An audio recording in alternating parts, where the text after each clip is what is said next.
Welcome to Deep Transformation, Self-Society Spirit. I'm Roger Walsh, and our co-host is John Dupuy. And I am so happy that today we have back with us Hameed Ali, whose pen name is A.H. Almaas, a man who's just deeply touched my life through his spiritual teachings and has actually touched and transformed the lives of hundreds of thousands, actually millions of people. Hameed is really, truly one of the spiritual giants of our time. His many openings and profound insights have been the catalyst for literally dozens of really profound novel books. He has created the Ridwan School to transmit his teachings and understandings. And he has forged a synthesis of multiple traditions from a combination of his own direct experience and insights, plus a study of the world's spiritual contemplative traditions, plus a knowledge of contemporary psychology. His most recent works have been writing a trilogy on love, the first one of which was Love Unveiled.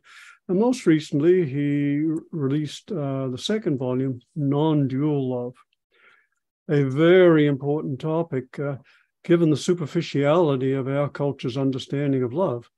Our culture has a Hollywood-derived image of love as romantic infatuation and obsession.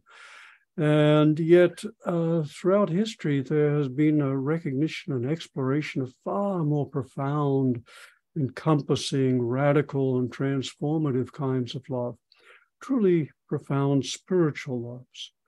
And so it's this which Hameed is pointing to and providing exercises for opening to in his new book, Nondual Love.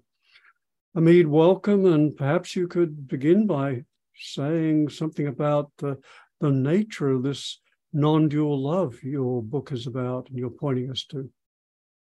Good to be with you, everybody. Yeah. And again, we got to talk about a topic that is important for me and for my teaching. And non-dual love is similar to non-dual awareness or non-dual consciousness. And because non-duality is always, or most of the time, looked at from perspective of consciousness or awareness. Like consciousness is non-dual, reality is non-dual from consciousness or awareness perspective.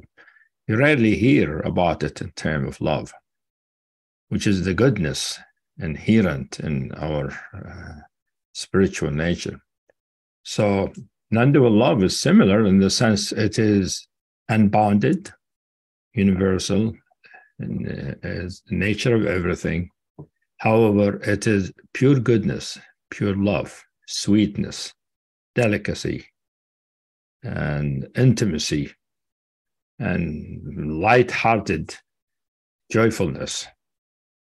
So, I mean, I'm sure many non-dual teachers are loving, but they don't talk about love as our non-duality.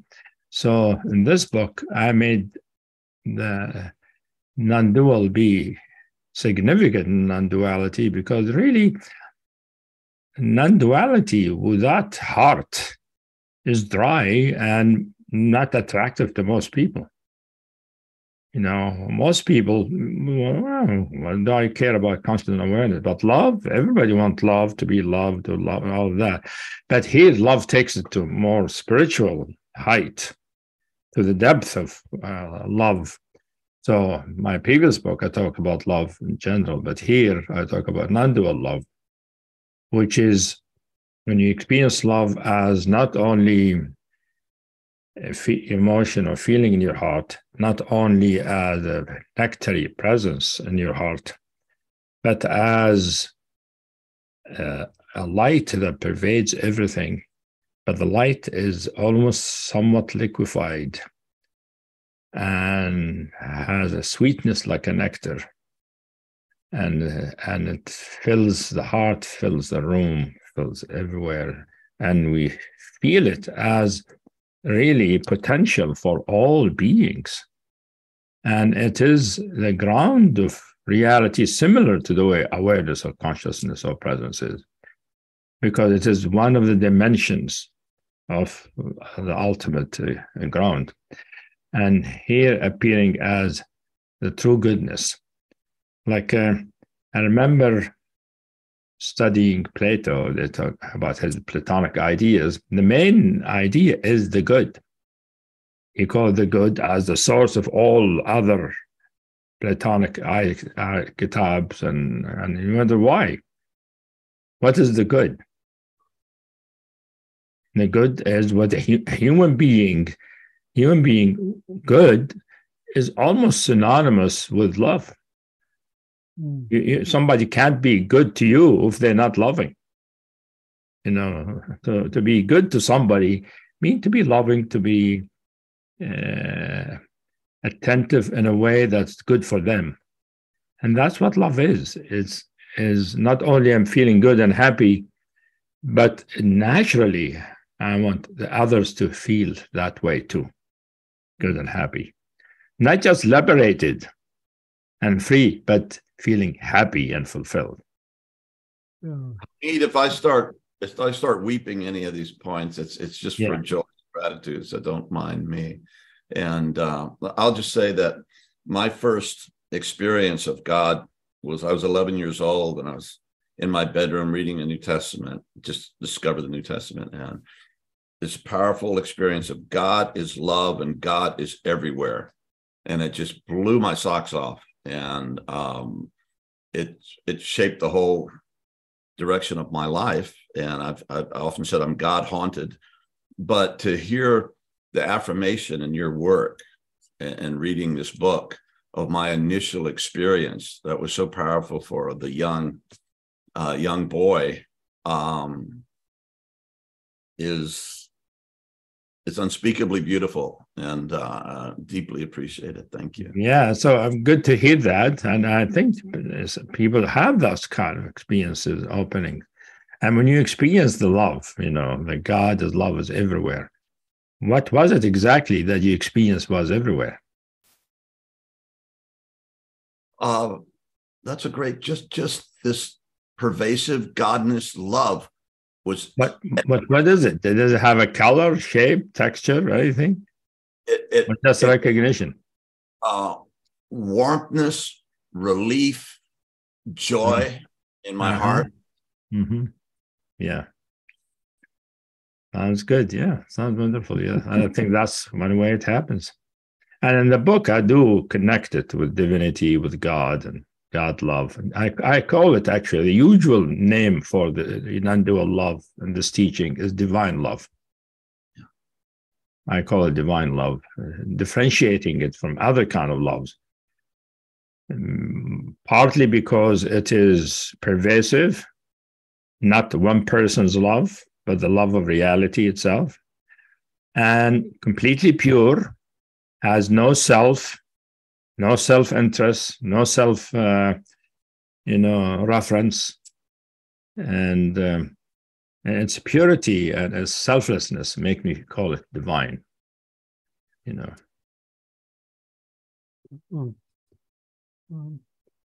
And you mentioned there's a lot in what you've already said, Hameed.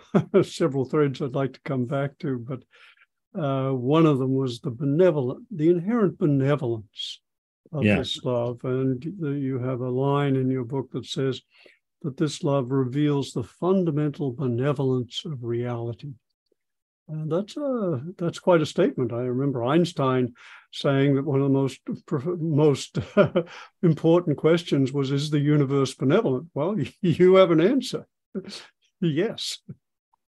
Yeah, for most people, when they look around, they don't see benevolence. Especially these days, you look around society, it says benevolence. That doesn't seem to be the main thing. Main thing seems to be division and antagonism and all of that. So, so when you say divine benevolence, people who have what's called faith or have deep experience know about it, but it is hidden to the ordinary eye, the ordinary heart. because it's an invisible or an underlying deep ground of our consciousness. So we have to penetrate deeper. So it's potential to every human being to experience it, but that doesn't mean it's apparent to every human being.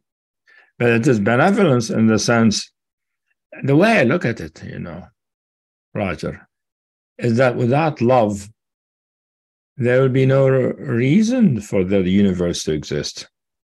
There's no reason for things to develop, to get more developed, to become more intelligent, more capable. What does that? It's a goodness of sorts, that wants something to. And, the Sufis have a way they say it. They say God loved to be known. So God created the universe. So God, out of love, so the God will be known. So the creation is out of love, and God wanted to be known through the human being. By the human being knowing God, the human being know themselves. They know their depth, their true connection, the true source. So to see the world through the eyes of love, the universe is beautiful. The universe is luminous with goodness.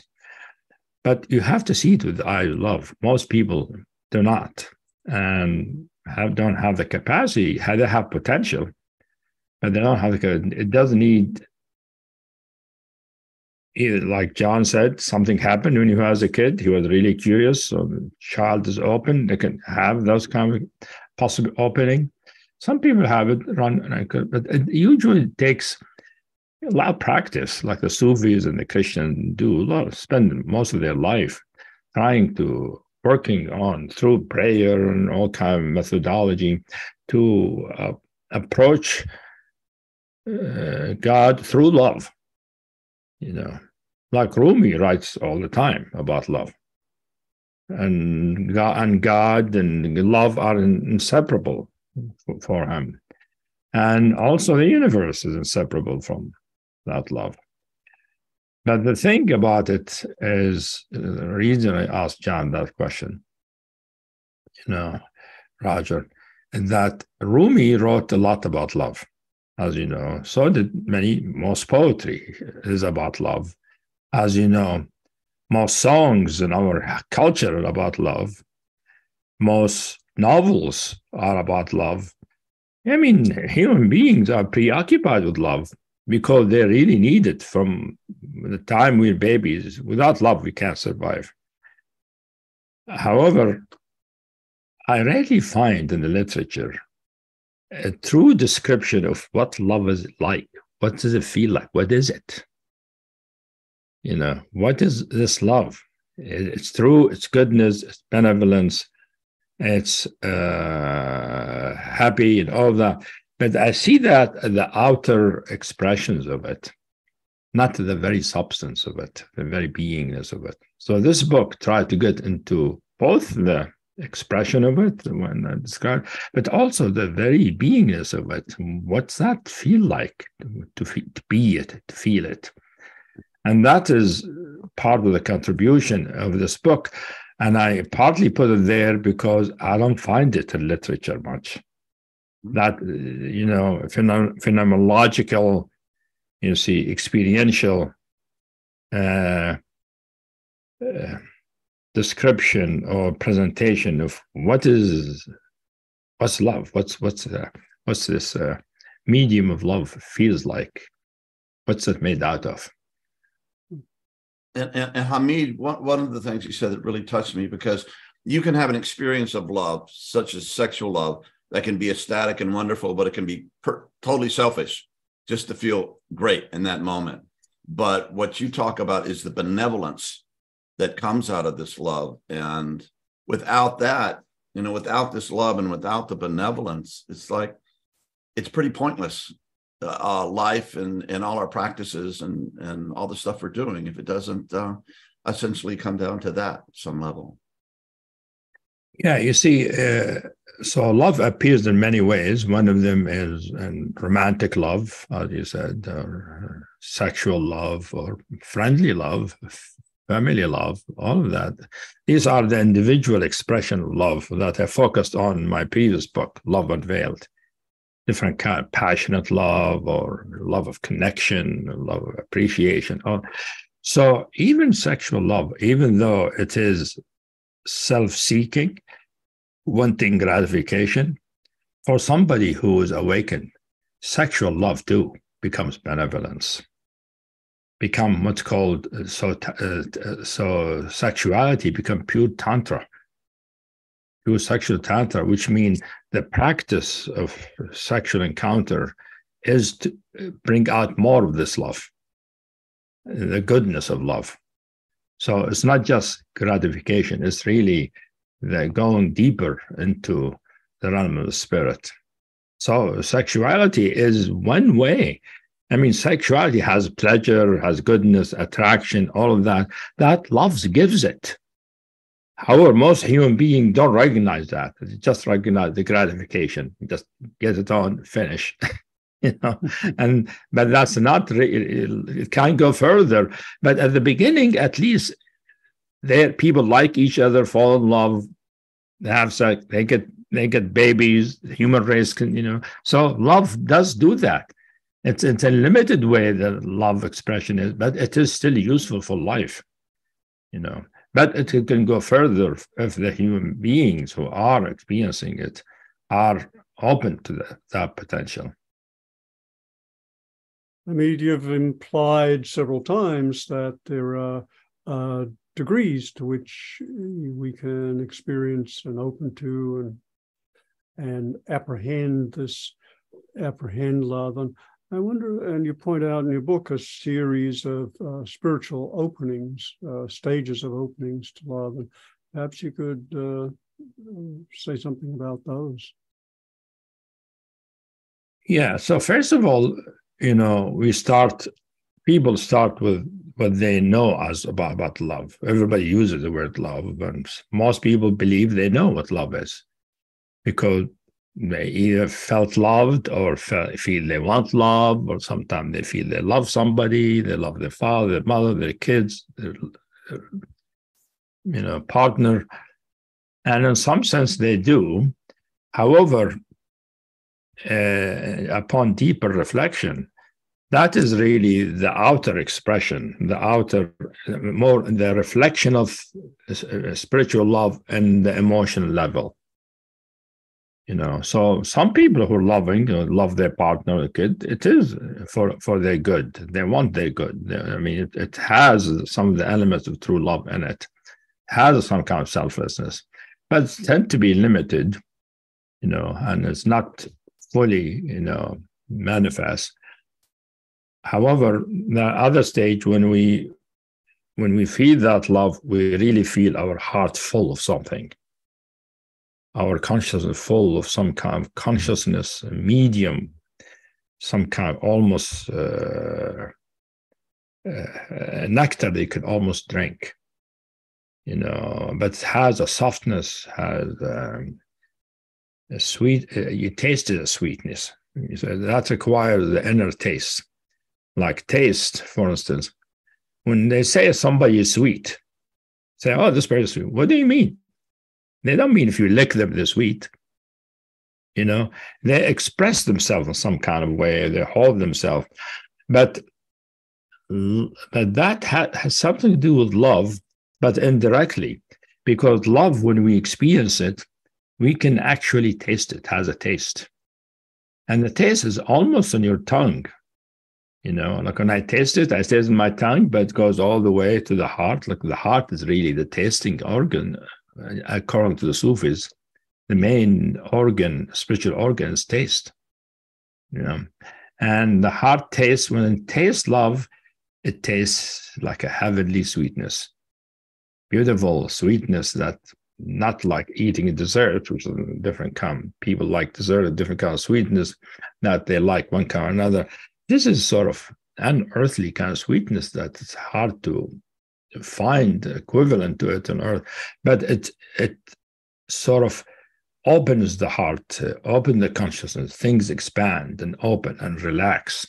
And so that's another, dimension of experiencing love, which is an individual way, meaning I feel love within me, even towards somebody, or self-love, or I feel it toward the divine or the spiritual nature, whatever, or I love to find out the truth, to experience love that way. Another stage is to recognize that this love that is manifesting in the heart is just one wave of a whole ocean. That this is the tip of the iceberg. That by feeling it, I could feel at some point that, it goes beyond my skin, it goes beyond my room, it is everywhere. And then I can be this individual feeling my heart as an expression of all of this ocean of love. Then this ocean expresses itself through my individual heart and comes through to other being, to the world. Another level is recognizing myself as the ocean. I am the ocean of love. I am love. I am love, and I am the loving universe. I am the benevolence of reality. That is the self-realization of Nondual Love. There are many other degrees, but this is the major ones. And I imagine that the fruit of that recognition, of that encounter, of that understanding, is a deep, deep abiding peace. That essentially, no matter what's going on in our world and all the stuff that we see, it's ultimately okay, and there's no way to escape it. Ultimately, the nature. Yeah, so you're bringing in a good point here, John, which is when we feel the presence of love, whether in this boundless oceanic view or just feeling that there is love, in the environment, whether it's spiritual love or we felt loved by our family, we tend to have a trust in reality, trust in life. And that trust manifests as things will be okay. Whatever happened, it will be okay. And this feeling that I call it basic trust, which is meaning trusting reality as a whole, not trusting the particle at this moment, but trusting like wherever it's going to go, it's going to be ultimately for the good. And that's because we're in touch. We are informed by this inner benevolence. And that is its impact on the human soul, and the human mind and consciousness. It is a sense of trust, a sense that things will be okay.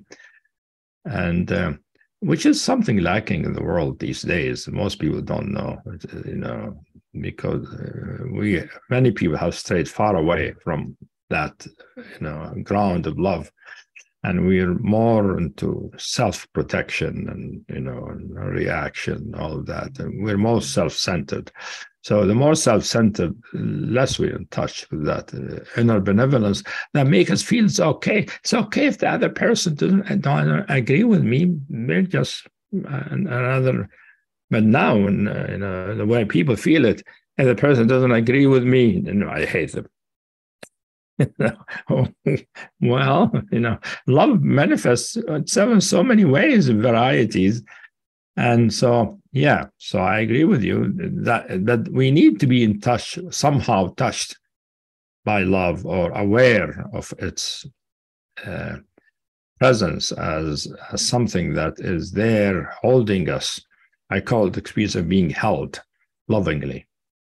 And when the child is loved, when the young child is loved, you hold them, the mother or the parents hold them. And there is a way they hold them, that loving, they're appreciative, they're precious.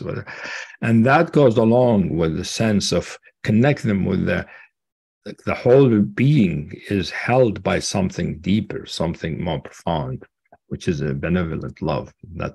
And that appears as behind the sense of the soul feeling I'm held and things will be okay.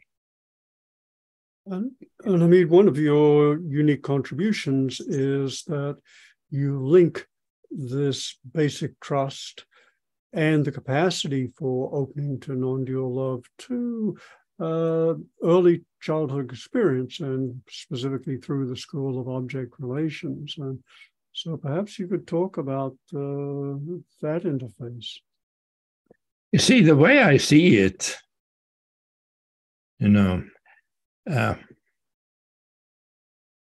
is that we are born with basic trust. Human beings come into the world innocent. We're innocent, and we come from where our spiritual nature is still pure. Our soul has a purity, is not disconnected. And so we are inherently trusting. We have this basic trust. However, depending on what happens in early childhood and later, whether that's encouraged and expanded, or is it limited and whittled away and sort of damaged because of what happened. And many people, they come basic trust, but they end up feeling not trusting because reality doesn't accord with that original thing we come up with. It. We encounter reality that's destructive or painful or difficult or, rejecting. So we begin to lose that. It doesn't completely go away. It just goes underground. But it's just like a human being has love inherently to them. They have basic trust inherently to them. So when I teach basic trust, how to regain basic trust, basically we work on dissolving the history that limits it, that obstructs it. So restoring what was there already. Yes, exactly. It's already there, I think, for everybody, You put the non-dual love in an even bigger picture, because you describe I'll step back and just say that most traditions describe the fundamental nature of our being and of the universe, our true nature, to use your term and the term which is used elsewhere too. But describe our true nature as one particular thing, as, for example, consciousness or Rigby or being.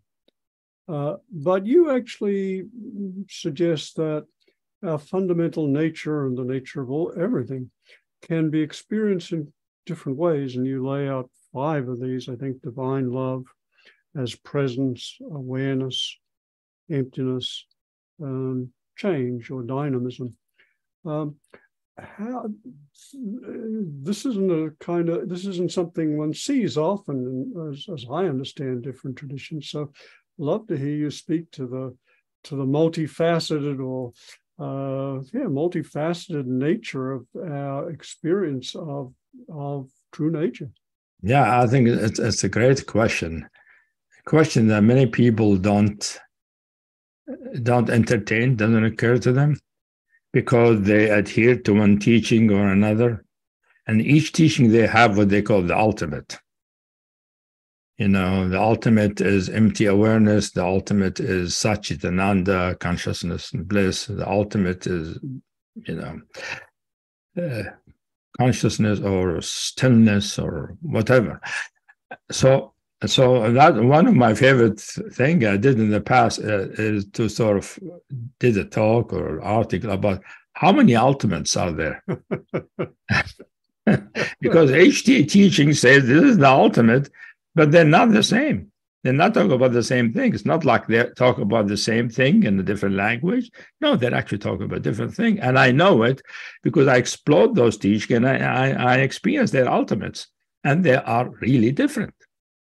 To experience the ultimate of Dzogchen, which is the Dharmakaya, which is pure emptiness and clarity and stillness and profundity, is different from experiencing the Advaita Vedanta, ultimate, as consciousness, as being, because important for Satchidananda is Sat is just being.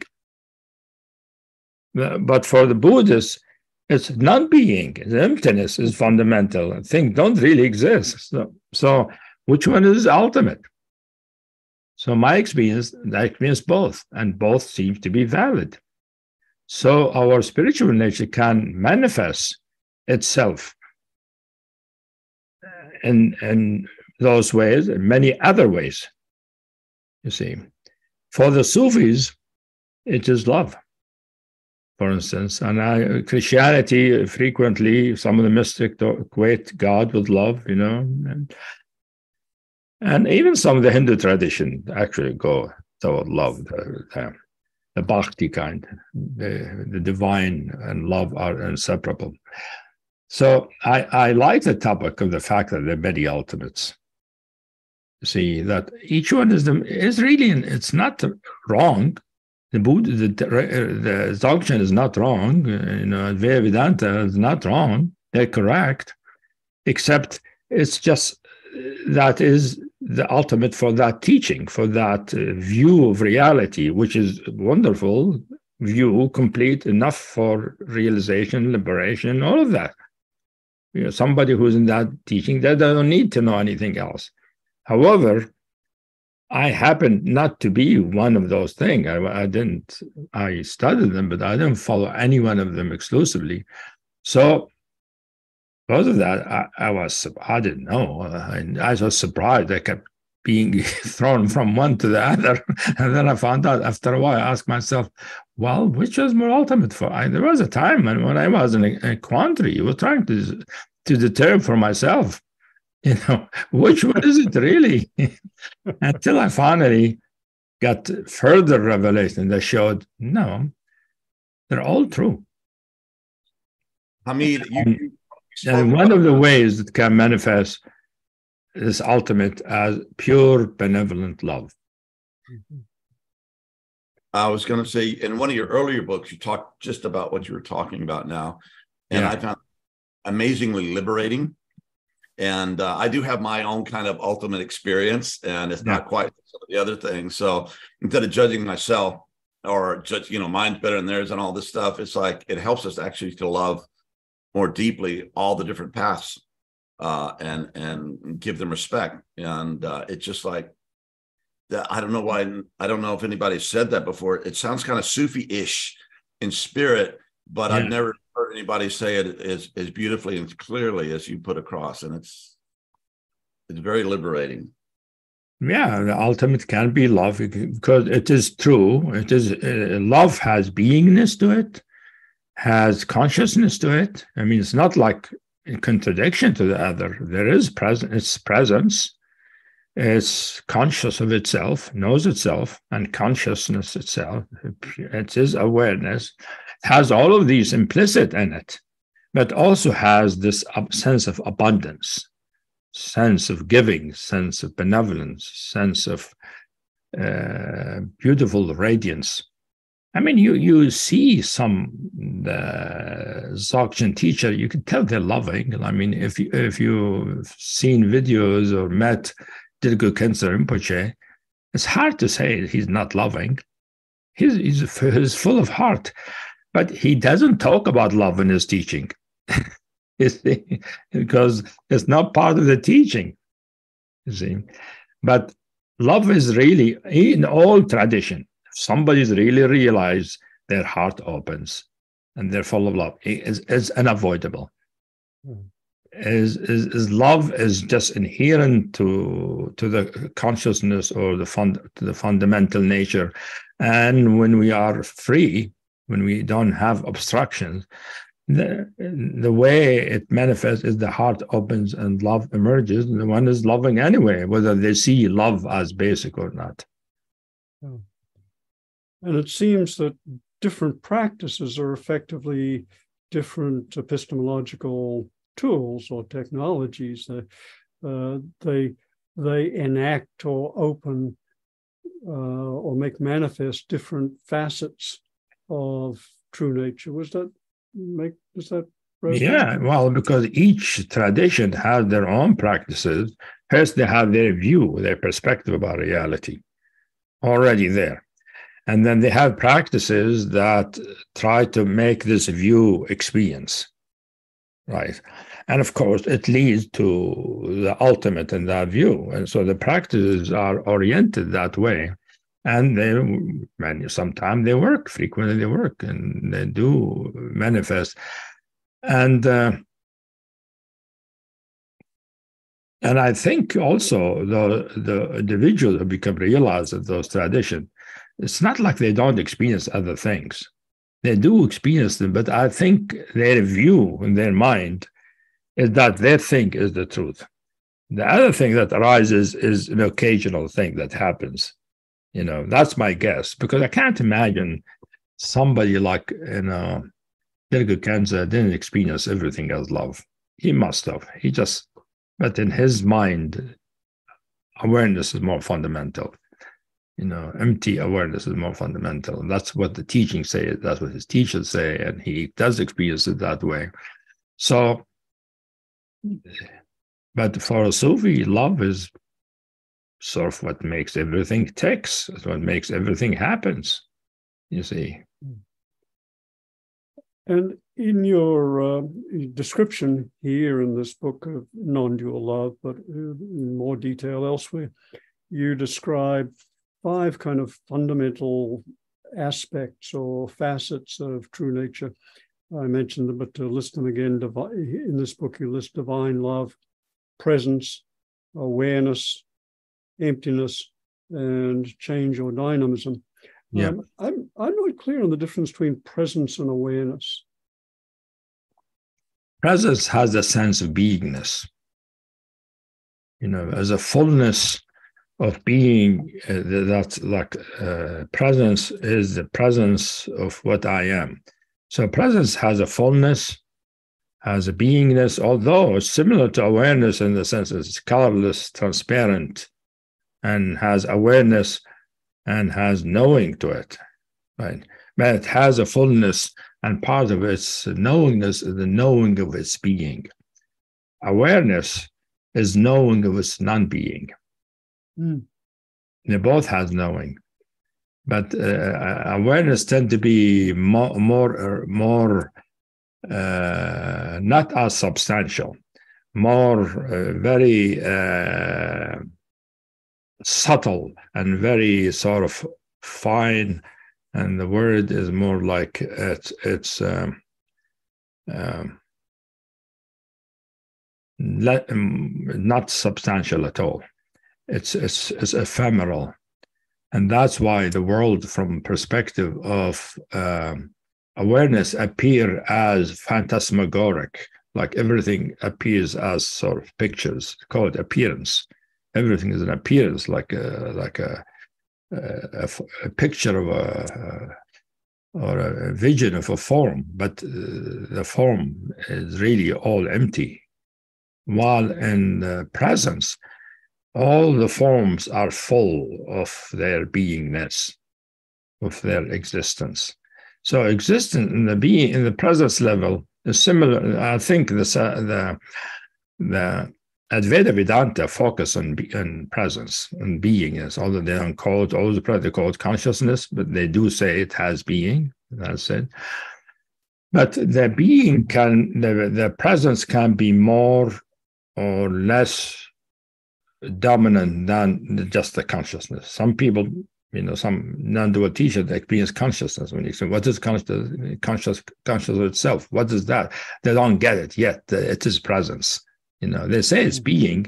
They're aware of being, but the actual ontological sense of fullness of being is there in some, but not in others. It's not always clear.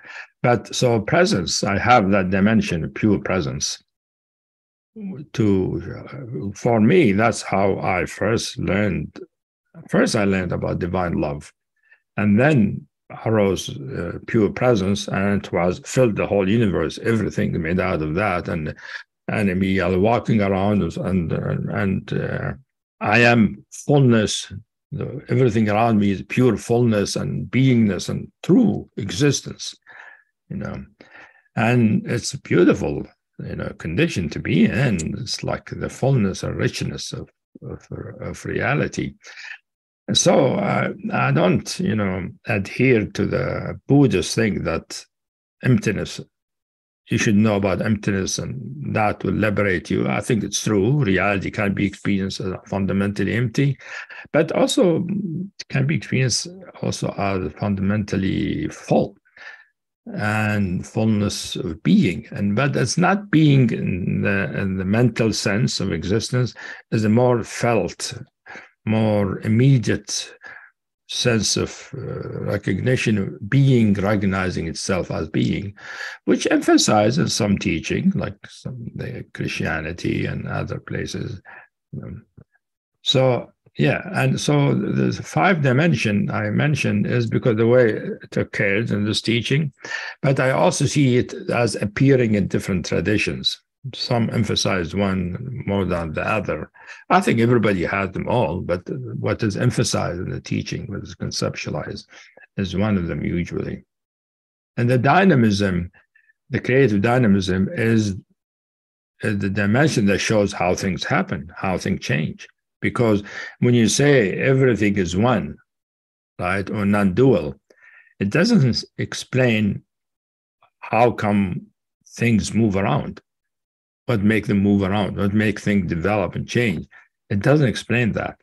You need to experience the dimension of creative dynamism to see how things happen. And that shows the way things happen is different from what the ordinary mind sees it, because it plays with the whole idea of time and space and all of that. And the dynamism is, me anyone, was a curious one among these 5, because the other qualities, divine love, presence, awareness, emptiness, feel like they can all apply to the absolute in it, both its unmanifest or unmanifest original nature and in its expressions, but it feels like change and dynamism only apply to the manifest expressions. Am I missing something? No, it applies to everything. Well, but everything is changing. Everything in constant change. Remember Heraclitus, the change of the fundamental nature of reality?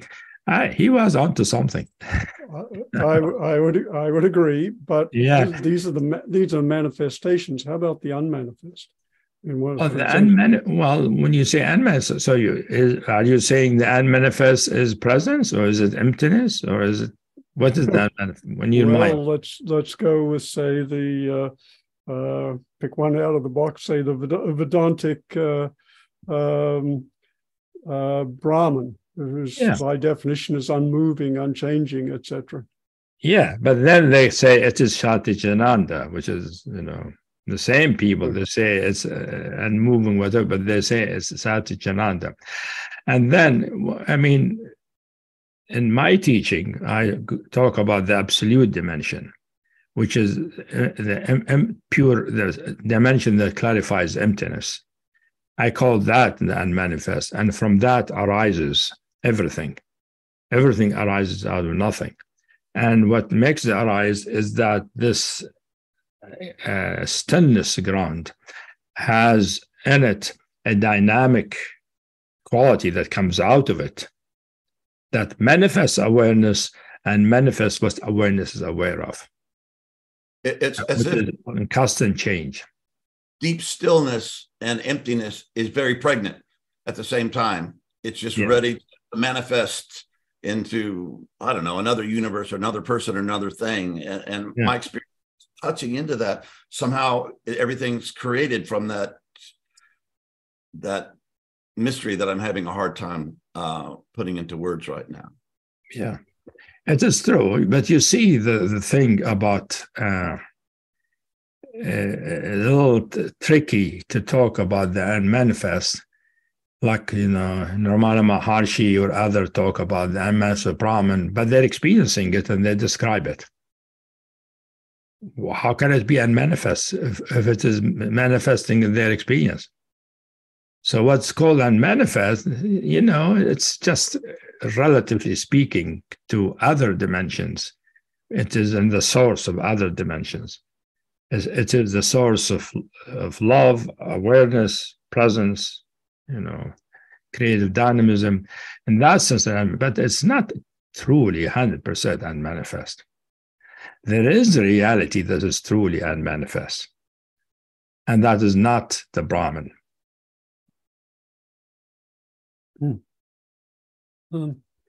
And you have a different perspective from most traditions, Hameed, in that, as you describe in the book, most traditions make the assumption that the absolute, whatever facet of it they're describing, is always present. And, for example, love, non-dual love, is always present, but we become aware of it at different, perhaps, hopefully we become aware of it. But you suggest that, I think I have the quote here, that the spiritual expanse and all spiritual potential only manifests when we're ready and open to it. You hit on a very deep secret. Aha. Well, thank you for very revealing deep secret, and which also many people don't like to hear. You see, because many teachings say, well, like the Dzogchen say, well, awareness is already there. You just need to be aware of it. You're not aware of it. The Hindu will say, the Brahman or Sachran is already there. You're just not aware of it. Everything's made out of the consciousness, but because of our delusion, we're not aware of it. However, there are others who said something different. Take, for example, the teaching of Dogen, the Zen master, about Buddha nature, which is Buddha nature. In Buddhism, it can be the Dharmakaya or empty awareness. But for him, he said, Buddha nature is present at the time of becoming a Buddha. When you are enlightened, you have Buddha nature. Before that, you can't say anything about Buddha nature, whether it is there or not there. Well, that certainly makes sense. I'm reminded. Yeah, because logically it makes sense. How do we know? If you're not aware of it, why do you say it's there? But obviously, we can experience it that way. We have the potential to open up. And the way I see it, my perspective, is that true nature is a potential for all beings.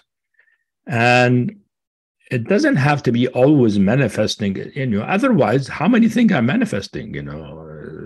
Dharmakaya manifesting, Brahman is manifesting, love is after a while, things are crowded. They're all manifesting. How come they don't all manifest?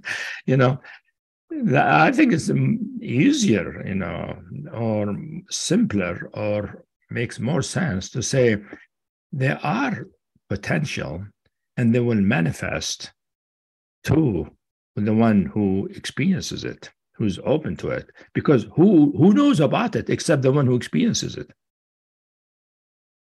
There's no proof, outer proof that it's there. It's individual experience.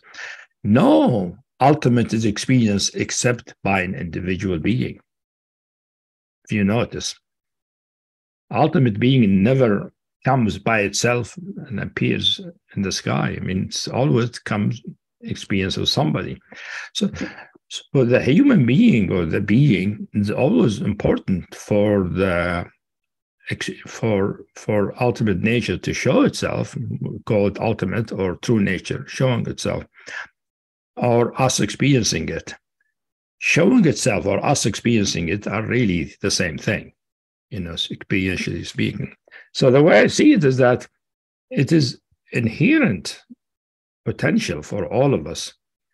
Doesn't need to manifest except when we are, ready for it. and open for it, and then it will manifest in its full regalia. It could manifest fully or limited way, depending on our capacity. So for me, that way is actually philosophically more sound. Think of it that way. So which means the other thing about the unmanifest. We talk about the unmanifest. The true unmanifest is truly unmanifest, is unexperienceable. Let's see, wouldn't that be, say, go against, for example, you've mentioned Dzogchen and awareness Rigby, which is described as unmanifest or beyond, both unmanifest and, well, we back up and say it gets tricky, of course, because the first claim would be that it's beyond any description. But since we've got to use words, there seems to be the implication that it is unmanifest. It is not a phenomenon per se. How does that fit? But that is an interpretation of unmanifest. Unmanifest is something truly unmanifest. It doesn't matter. You can't see it. You can't experience it. That's the definition of unmanifest. Literally, if you go to the dictionary, unmanifest means it doesn't appear. However, it can manifest some of its potential. And one of those potential is Rigby. Okay, that's a very different perspective from the... It's a different perspective. I'm bringing in a different perspective. Like there is, like in my experience of myself, one way I arrived at this, and at some point I recognize I am what I am. I am that. Just the Vedanta will say. However, I cannot say what that is. Mm-hmm. Because it's unexperienceable, unperceivable, unknowable, and it's what I am is unknowable. I don't know what I am, but I am that. And what I know that, but I don't know what it is. However, I know what it manifests. It can manifest me as a human being, or it could manifest me as a pure love, or it can manifest me as Rigby, all of that. All of these are the manifestation of the truly unmanifest. I take unmanifest literally. And not manifest to anybody, not just to the ordinary person. Okay, well, that puts not much one could say about that. But that's not, we talk about love, which is one of the manifest dimensions of true nature. Yeah. Hameed, I don't want to let you get out of here without answering, or at least speaking about this. In your book, you talk about the personal nature of God. And let me say that I'm a prayer guy. Okay. My meditation turns into prayer, and I just can't differentiate at this point. They kind of blend it together. And I seem to have this, and it seemed to find that in Rumi too, this relationship to the beloved that is also non-dual at the same time. But there's a personal aspect that it seems that when my heart turns when I'm deep in prayer or something. So you write about it quite wisely and deeply in your book. Can you speak a little to the nature of the personal nature of God?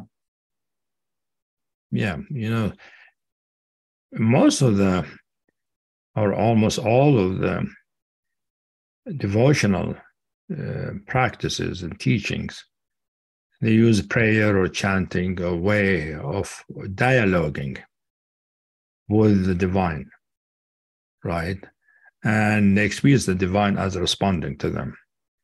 And whether they're getting closer or not, if you're far away, you feel bereft, empty, or longing. And the closer you are, the happier, the more intimate, until you become one with it. So it's personal in the sense it does respond to the person. It has a responsiveness to it, and so that's why prayer works. And we can be personal. Therefore, personal is an aspect of God. It is also, true in a deep sense. Yeah, like where did our personalness come from? Only one place I can think of. Yeah, okay. That's why, that takes us to what I call the aspects of the spirit's aspect through nature. And in my teaching, I have the personal aspect. Like being personal is a true spiritual quality. It's not just, somebody telling their stories and their life and all of that. No, you could feel personal. And somebody can know you're being personal without you having to say anything. So the personal is a spiritual quality of presence or of consciousness. And that comes from pure being, from the source. It's an expression of it. So it's inherent to it. But when you go to the Indian tradition, it's important for them that the ultimate is impersonal. And true, when you experience the Brahman or pure consciousness, it is impersonal. It doesn't feel personal. It's not a person. Doesn't relate, but everything is equal to it. So to respond to one person is ununderstandable in that tradition, because everything is its own manifestation. It expresses itself as everything. So it doesn't respond to anything because there is nothing there outside of it. It is all its own body, its own appearance. So that's why they think of it as impersonal. It depends on what perspective you take, whether it's personal and impersonal. I think it can be experienced as personal or as impersonal. And they're both valid. They're all true. Our true nature it has infinite potential of how it can be. I mean, it also manifests the universe with all its troubles. Who's doing it? If we say Rigby is manifesting everything, well, it's manifesting the hatred, it's manifesting the wars and all of that. Who else is doing it? In Rigby, the Buddhists, they don't say there was a world with its trouble and then Rigby comes into it. No, Rigby, if you are in the Dharmakaya, everything arises out of there. See? And we've kind of begun to talk a little bit about, through prayer, about the ways in which we can open to the non-dual love that your book describes, Hameed. And perhaps you could talk a little bit about this, because you have a very interesting perspective that we can do our practices, but the sense of doing our practice, or even the sense of surrender, is at a deeper level illusory, because it assumes a separation that isn't part of our fundamental nature. Yeah, we talked about that last time, because surrender is really nothing but the blessings of our true nature. And I mentioned it in the last chapter of this book. I think I talk about grace.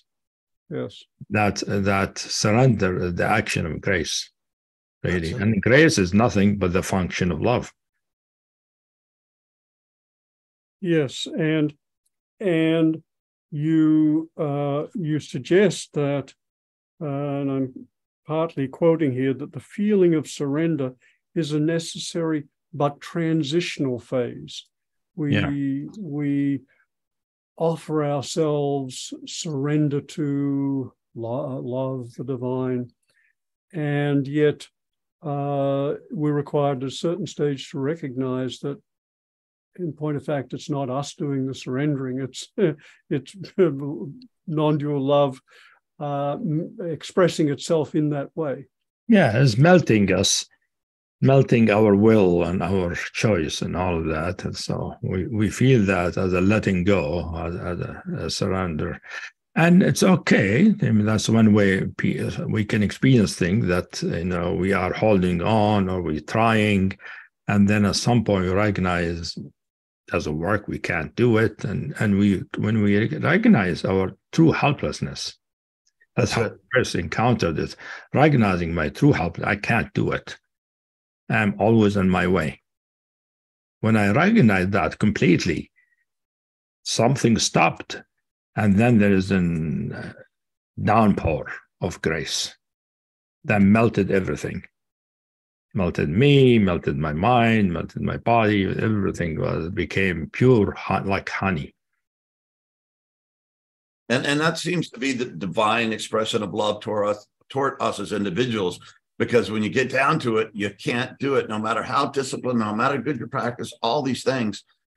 Ultimately, this thing called grace. And again, I find great solace and peace and joy in that, because I have experienced it, and it gives me hope that the love is going to be sufficient, and no matter what, God is there.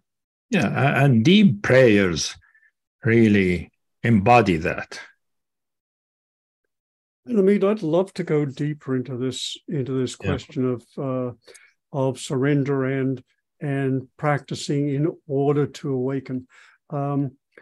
It feels like it's really important, and it's a little tricky, and sometimes it feels like it's a bit misunderstood. And I would say within the last 3 years, probably the most important recognition for me is the distinction between the slightest bit of doing or efforting and a non-doing. And once I sensed the difference, it felt like a chasm. Any doing created, let's say, samsara or something problematic. As you just said beautifully, you're always in your own way. And so the non-doing, I've come to recognize, is very important, because that took 40 years of doing to, in my case, get to non-doing. I know, yeah. Yeah. So it feels like there's a valuable sequence here. And yet there are some teachers who say that there's nothing you can do to awaken. For example, Nisargadatta's successor, Ramesh Balsekar. There's nothing you can do. Or in the Buddha's time, there's somewhere in some of the sutras, the Buddha talks about some of the problematic philosophies and says that the Ajavikas, who taught that there's nothing you can do to awaken, were most dangerous of all. So it feels like there can be a misunderstanding here. And how do we put these things together? The necessity of, say, the years of practice, in my case, before I could see the importance of non-doing, and this deeper understanding that we're always in our own way. How do you put these together? Well, so one thing, it takes us back to something we talked about, which is that our fundamental nature is manifesting everything, including manifesting the ordinary world, where we feel we are in the world and we have will and choice and all of that. And in that way, I don't see that as a delusion, as some of the teaching talk about it. I see it as one way that our nature manifests things, manifests the world, as a dualistic world. That the dualistic world is not a delusion as much as is one way reality expresses itself, but not the only way. And the delusion is believing it's the only way. So, but in that way, in the dualistic way, we have to take things in our hand. We have responsibility, we have free will, you see, and we have intention, we have effort, and we need to use all of those to awaken. In fact, all teaching starts from this place. All teachings start from in the dualistic world, as you notice. Everybody, and from that place, you don't know yet about non-doing, and you only know about doing. So it's a matter of right doing or not right doing. So right doing is practicing in a way. And if you really practice assiduously, in time, the practice shows you that you're helpless. You cannot really do it. Just like my first, Tibetan Lama, this teacher told me when they asked him, what is the usefulness of meditation? He said, it teaches you about hopelessness, that you're helpless. Basically, if you meditate and realize you can't do it, that's when you give up. I mean, the story of Dilgo Khyentse is obvious. If you read his story, his biography, he meditated in the cave for 9 years, and finally he came out, tell his teachers, not working, can't do it. He did all the thing, all the pujas, all the vigilance, and it didn't work. He didn't wake up. So finally he told him, I can't do it. And then he gave up. When he gave up, he woke up. You see, but he had to do all of that to get to the place of, I can't do it. So you have to get to the place of recognizing, I can't do it. And you can't do that for most people without trying to do it. You see. And when you realize you can't do it, then what? Because not everyone wakes up immediately like that. No, but it means you stop trying, usually. If you can't do it, and recognize it's not because, the other thing about not doing, as I saw for myself, it's not because there's something wrong with me individually. It is inherent to the ego consciousness that it can't do it. It is true about all people. Nobody can do it. So it's an objective helplessness. It's not a helplessness of an individual because there's something wrong with them. When you recognize that I am helpless objectively, so you give up doing. When you give up doing, truly give up doing, then things can open up and pour. The thing I noticed you're not asking about are all the issues and obstacles that on the way of divine love that the book goes through. Well, let's go there. Because I discussed some very interesting ones there. Yeah. Well, please. Anything struck you as interesting? Let's see. I'm trying to pull up the list. I discuss about the beast. I talk about Jabba the Hutt. I discuss about the identity, all of these.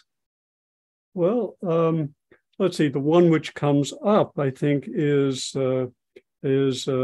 craving or attachment, which I think you have and that's all these would be worth touching on, and let's do it. But the one which strikes me at this moment is you had a beautiful description of attachment, that because we experience ourselves as separate from divine love, yet as part of our nature, we crave it.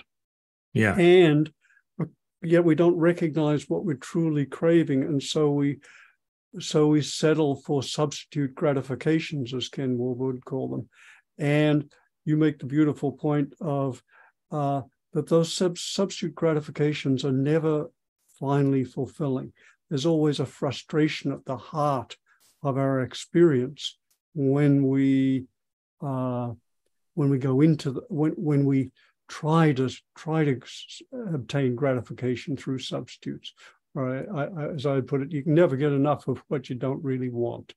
So I was struck by that. So that's a universal experience. I mean, that's in fact what drives many people to spiritual search or spiritual practice, is recognizing that what they're trying to do doesn't work. Their attachment, or regardless how much they get from the world, doesn't do it. There's something more to it. And of course, attachment is seen by all teachings. as an obstacle because it means we are identified with the separate ego, self.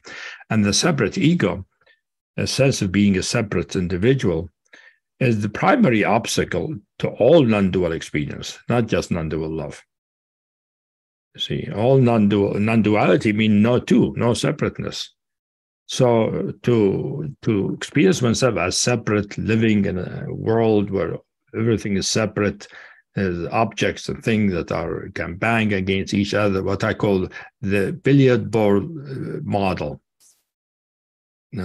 That model, which is part of the model in the dualistic world, is part of the non-dual world that the Buddhists call samsara, has suffering in it because it is, inherently unsatisfying. We could get satisfaction, you could get happy sometime, whatever, but it's not deep enough. Some of us can recognize that, and it's not lasting. And that's what can lead us to a spiritual practice or teaching. But one thing that John might be interested in is I discuss the beast, the issue of the beast. You aware of that, John? Did you read that part? John, I think there's silence. Yeah, there's a lawnmower right outside my house here going full blast, turning it off. I got into Jabba the Hutt, but please tell me what this thing I should know. Reading you is really slow going for me because I have questions, I struggle with it, I have insights, I have transmissions. It's I don't know if you've ever you can't experience reading your own stuff as it comes through you, but it is not a quick or easy thing, Hameed. Well, because the beast is very important thing in Christianity. Christian mythology, the beast related to the devil, right? That's right. The flesh, the desires of the flesh. Yeah. And the beast is characterized by the symbol 666, right? Mm-hmm. Symbolize the beast. And I discovered in working with divine love that at some point there arose in me, and then I saw it arising in many of my students when I talked to them about divine love. Many of them didn't like to hear about it, that everything is love. What brought in them is revulsion, anger. What do you mean everything is love? What do you mean God is love? I haven't seen that, right? That can emerge then as a specific manifestation in the consciousness that I call the beast, which is you experience yourself as this big, powerful being that hates the good, that hates love, that hates God. And my claim in the book and the teaching is that is inherent to all egos. All egos, because they suffered, because reality didn't come to them all the time to save them and help them, whatever, they felt abandoned or alone, all of that. There is hurt and there is anger. And this anger in time tends to hatred, and the hatred toward the good. And when people experience it, when they feel what I call the beast, they feel,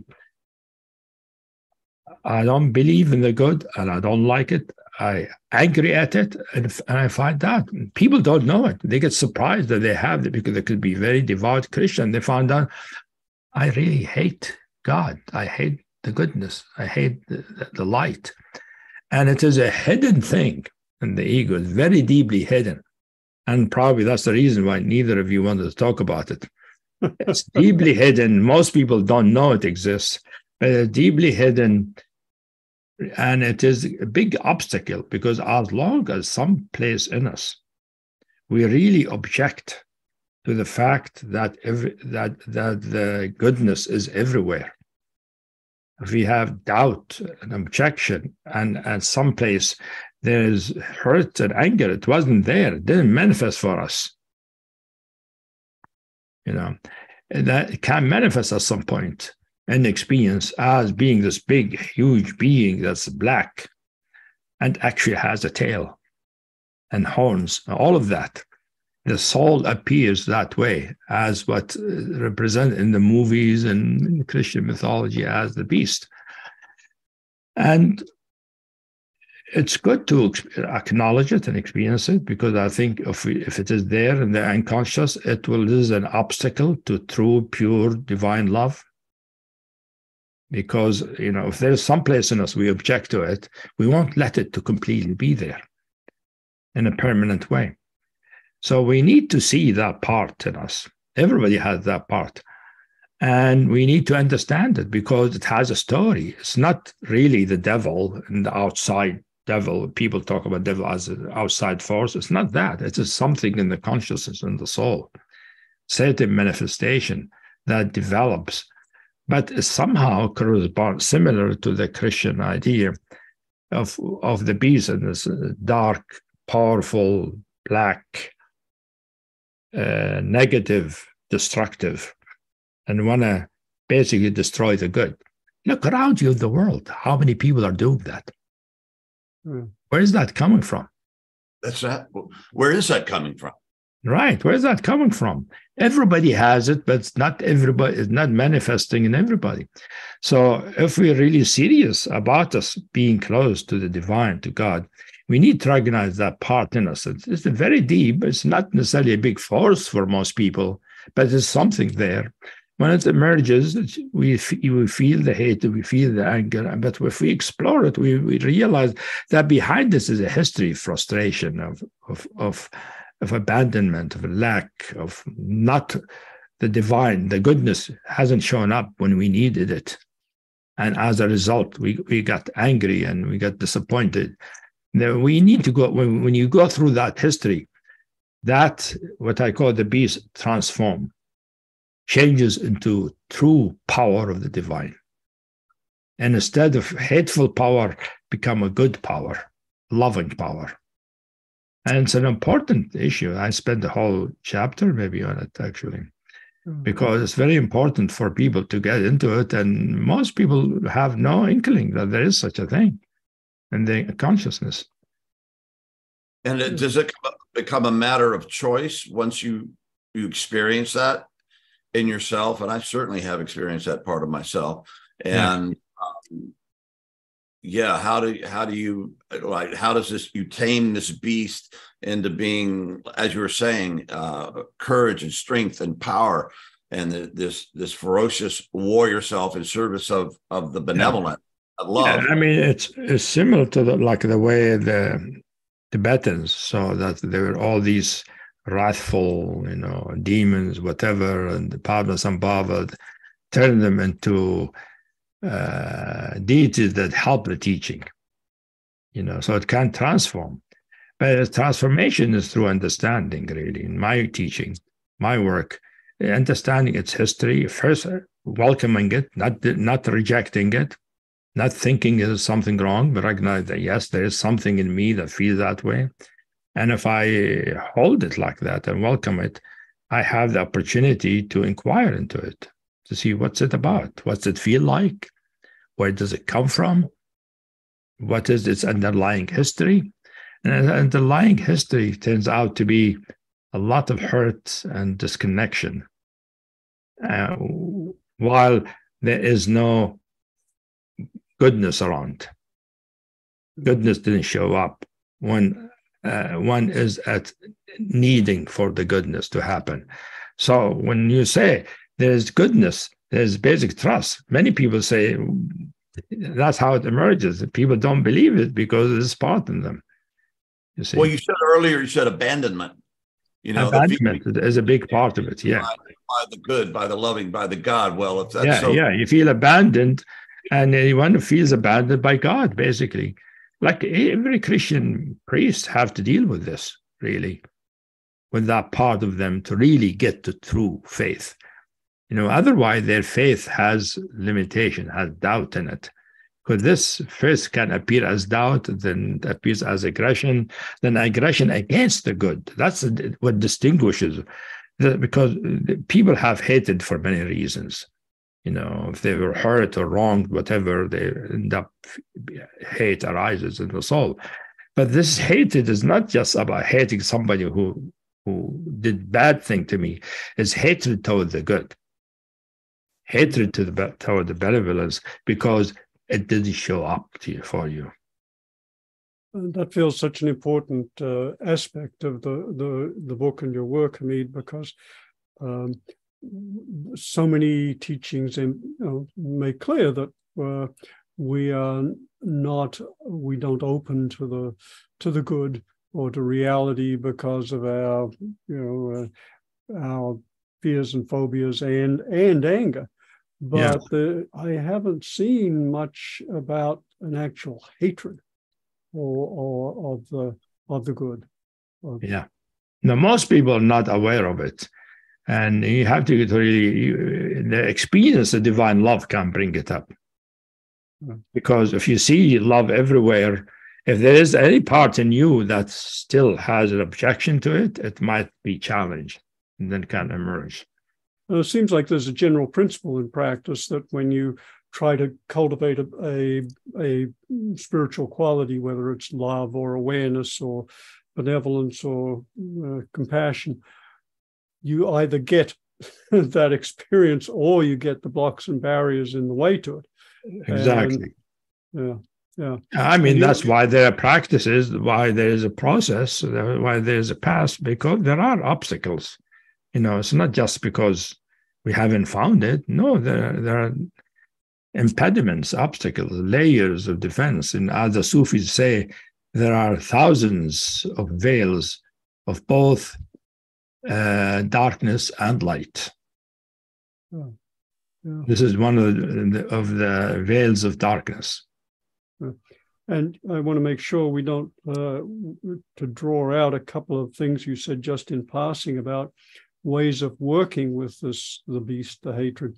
And you mentioned acceptance and even welcoming it. Welcome. We have to be open, non-judgmental to what arises in our experience. And that's such an important aspect of all. Yeah, across the board for everything. Yeah. Not just about the beast manifestation, but anything like hurt or anger or frustration. If we don't welcome them, we tend to suppress them. If we suppress them, they stay as an impediment. They don't go away. Like many people can be awakened and can know the ultimate, but some of those stuff still sitting there, not worked out, and can manifest itself in behavior one way or another. And one of the things I've appreciated about your teachings is your acknowledgement that delusion is endless, that there always seems to be more layers that can be recognized, uncovered, and hopefully released. Well, the human ego has thousands of layers of darkness and light. Darkness, I mean, there's hatred, there's anger, there's hurt, there's abandonment, there is emptiness, there is impoverishment. There's so many things, and we need to contend with them. We can't just say transcend them. You can't say throw them away. Like somebody was asking me in another interview, said, how about the neti? I say, yes. I say that's not it. However, I say that only after I understand it. Mm-hmm. I don't just say that's not it right away. I don't know it yet. How would I say? Neti to it. And it seems that what we're unwilling to experience sticks around in the mind until we are willing to experience it. And what we're unwilling to experience runs our lives. So it's a powerful dynamic. Yeah, it does run our life. So, that's one, I think, the good contribution of Freud or whatever he got the idea is the unconscious. We have an unconscious. Things can remain unconscious. We're not aware of them, but the important thing, the unconscious, it does have a force. It impacts our experience, our attitude, and our behavior. Well, we've explored the beast, and we absolutely have to get to your most graphic image in the book of Jabba the Hutt. Yeah. As a wonderful symbol, almost archetypal symbol of a dimension of the ego or aspects, dynamics of the ego, and the way that gets in the way of our. Yeah, you see how divine love has to do with abundance and benevolence and goodness and generosity and all of that. Jabba the Hutt is the opposite of that. It challenges that part of our ego that is greedy, that is empty and wants more of everything that is external, that is physical. And that's what Jabba the Hutt strikes me in the movie, in the Star Wars movie. He's big, he's full of blubber, and he's eating, and he has all these women dancing, and he wants everything more and more and more, and nothing satisfies him, right? So he's not just only aggressive. The greed, the desire for more, the lack of fulfillment, and that can appear as one of the structures of the ego that is challenged and highlighted by divine love, because divine love is goodness. You don't need anything. You're fully abundant from the inside out. Jabba the Hutt sees the abundance outside and wants it to take it in. So it is an expression of attachment and desire, but magnified in a big way by the divine love, and can appear, and people feel when they experience the Jabba the Hutt. They don't experience exactly Jabba the Hutt the way in the movies, but they do feel that they're big and they're sort of overstuffed and they're, greedy, and they want more, and they're sort of selfish and self-centered, and they just want to think for themselves. And yeah, that's how Jabba the Hutt represents, I think.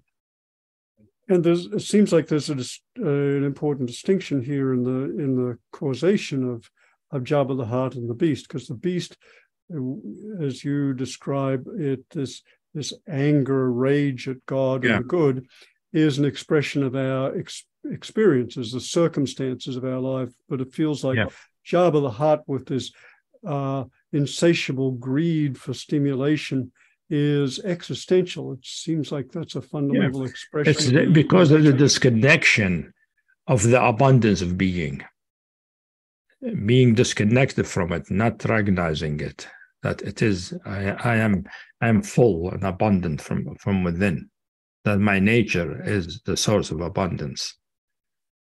Not knowing that, disconnected from it, ignorance about it. And it is pervasive to ego. Egos are like that in various degrees, but this is sort of a caricature of it, magnifying it in a big way. Yeah. And how do we heal Jabba the Hutt in us? The same way. You experience it, you welcome it, and understand what's it about. And what's it about? And now it's not about early experience or abandon, whatever. Is more of the disconnection from this whole dimension of divine love, not recognizing there is such a goodness everywhere, and that's what becomes apparent if we really explore it. And, I remember when I first taught that, I actually got a clip from the movie and showed it to the group before I gave the teaching. It was really fun. Yeah, it's a graphic image. Anything else you want to say about the barriers to divine love? Yeah, so we talked about some of the major barriers. The main barrier, as I said, is the barrier for all non-dual experience, which is the separate, believing I'm a separate entity. I'm an entity with my own, which is normal, an everyday experience. That's how most people experience themselves, as a separate person. And people pride themselves, I'm autonomous, I'm independent, I'm man-made, and, self-made and all of that.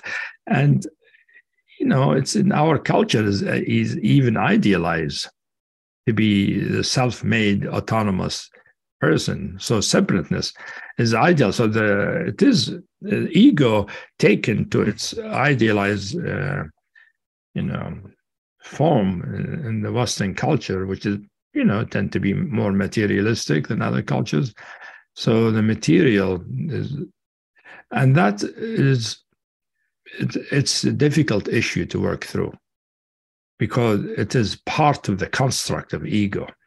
There can't be ego without separateness, Because separateness is what defines ego. It gives the shape, it gives the form, it gives the size, it gives it characteristics. You see, so to really see it and go through it, it's a process. It's possible to understand it, recognize how it is based on physical boundaries, how as the ego develops, the first construct of that are impressed in the consciousness is feeling our body, learning our body, and feeling its contours. We hit against things and stuff like that. So we develop in time a sense of shape. So most people walk around feeling the shape of their body as their body. I don't anymore. I don't walk around feeling the shape of my body. My body has no shape in my mind. When I look at it, it has a shape. But the feeling inside that has a shape and all of that is actually an image, a mental construct. And that's difficult. Took a long time for me to be free of that. And I think it's one of the most difficult things in non-dual experience is to be free from that impediment. Not enough to have an experience without it. That people have that all the time. They have experiences in non-duality and transcendence and infinity and all of that. But without having worked through that main construct of the ego. And it's a process of working through it. And it has many stages and it could be frustrating for some people because it seems not to go away. Because it's become sort of the defining thing about ego and become habitual in the consciousness to experience ourselves as and it is also what most of the world supports. See, so that's the main obstacle that I think people need to contend with in dealing with non-dual love, but they will encounter it in all the non-dual realization. Love helps in some sense because if there is love present, it makes it easier to let go of those boundaries. They can get softer, can be melted by recognizing the basic trust, the goodness. And Hameed, is the ego, well, not necessarily the enemy, but the ego is a necessary creation of God to get us to the point where we can realize who and what we really are? Yeah, ego is a stage that the soul goes through. First, for physical survival, you have to become a separate individual and focus on the body to really preserve your body and protect it and all of that. But it is also, we learn a lot of things through the ego. We learn to think, we learn to logic, we learn, and the human civilization developed because of it. So it has its advantage, but to continue believing that's the only way we can experience ourselves, for me, is the primary delusion. Not that it is an error, but that to believe that's it, that's the final thing, is the error. And Hameed, you described how you don't experience yourself at this stage. So how do you experience yourself at this stage? It's indescribable. Mm-hmm. It is, it changes much of the time. Most of the time, I'm nobody. Nothing here. Mm-hmm. Nobody talks. Talking happens. Things like that, Sometimes I feel divine love as I'm talking to you about it. I feel divine love and the fullness and the sweetness and all of that kind of emerge. So I don't have one place I stay in. Yeah. And sorry, go ahead, John. What does it feel like when you're teaching or you're writing, when this stuff is coming through you? What's the experience of that for you? The experience is that whatever is I'm teaching comes through naturally, because I've already integrated it. It's already accessible. It might not be my station, but something that comes out, because it's the true nature is responsive to what's needed in the situation. So if I'm teaching something, what's needed emerges naturally. I found that, and it was surprising for a while. and seemed magical, but now I take it that's how reality is. So it sounds like there's developed a kind of another facet of basic trust here, basic trust that whatever is necessary will come through this body-mind. Yeah, basic trust. And after a while, you even forget about basic trust. It's become second nature or first nature. You don't think about it. It just happens. And how do you work with, just on the basic trust, couple seem like two major levels here. One is of course, the basic trust of the infant, but then there's a growing basic trust in the goodness of reality, which, as you point out, you suggest is most easily recognized through the facet of divine love. How do you help people develop that capacity of basic trust? By exploring the limitation of basic trust in them. And how that happened, how that limitation came about. That takes them to early childhood and how they felt, whether they're being held lovingly or not, which can bring in a lot of terror, a lot of pain, and going through that, you see. And that way one reconnects with the already existing basic trust they came into the world with it. So in some ways, then it's partly a reconnection, and partly it sounds like also a kind of opening. Yeah, one regresses in terms of experience emotionally to earlier on when it got limited. Sometimes it gets limited by things happen in life, as one grows up, accidents and illnesses and things like that can impact it too, and one has to go through all of that to regain the natural thing, the natural condition of basic trust. Like what's going to happen? Going to die, body will die. I'll be fine. I am indestructible. I mean, not I'm only indestructible. You can't find me to destroy me. There's nothing there to destroy or to die. That's a nice perspective on it. Did this? I mean, you experience this in little bits and pieces in your spiritual development, and do you notice that in your students that they get it? That it's a state experience, but somehow informs them and it pushes them a little further along the way, and eventually you begin to stabilize that. Mean talk about basic trust? Yeah, I could definitely say that. Yeah, of course. Yeah, I mean, people. In fact, the first time I myself discovered it, as I noticed with some of my students at the beginning, some of them seemed easy for them to flow and open up, and some didn't, and that intrigued me. I said, what's that about? How come some people seem easy to open up and relax, and some fight in the process?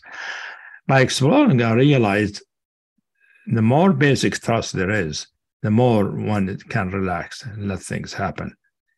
And that's when I first learned about it. I didn't know about it before, and I started experiencing it then. I wasn't experiencing it before because I already had enough basic trust. I didn't even think it existed until I saw it in its limitation, some of my students. And that's when I discovered it and saw its connection to love and all of that. You might basic trust might be called not grace, but faith in a Christian sense. Yeah, I think you're right. Yes, I think you're right. Yeah, I think faith can be seen as basic trust. Yeah, I think we're coming to the end of our time. I don't think I could go further. Okay, well, Hameed, thank you so much for being with us and taking the time to share these beautiful teachings you put out in Nondual Love and in this series. And once again, I just want to acknowledge the extraordinary benefit that I and so many of us have experienced from your being this open vessel for all these things to come through. It's truly been just such a gift, and such a gift to be able to dialogue with you. Thank you so much. Well, it's my personal pleasure to talk about these things with you, to talk about these things, because it's not just me, it's the nature itself pouring out. It's of its nature wants to help, or you could say it wants to help, want to be useful, impart something that's useful for people. That's good. That maximizes people's experience. Well, so having the opportunity is wonderful. Thank you. Well, if you ever want to come back to discuss this book or any darn thing that you feel that's coming through you, please, you have an open invite, and let us know, because we. Thank you, John. Yeah. And we'll look forward to volume 3. But for now, the discussion has been of volume 2 in the trilogy, named Nondual Love. Yeah, I mean, the volume 3 is going to be the beloved. All right. Going to be called the beloved, the inner beloved. So that'll be an interesting kind of book. Now, it's being edited at the present time. So. Oh, good. It's done. So basically, your part. Yeah. Yeah, it's an editing. So thank you, guys. It's been wonderful spending time with you. Hameed, as always, just such a wonderful gift. Thank you so much, and all blessings on you and your good work. Wish you well. Wish you well. Hope we all stay healthy and be as happy as possible. Sounds good. And be all of us. Be a radiant expression of love and light, that's what the world needs, May it be so. Yeah. May it be so. Okay. Goodbye. Thanks, Hameed.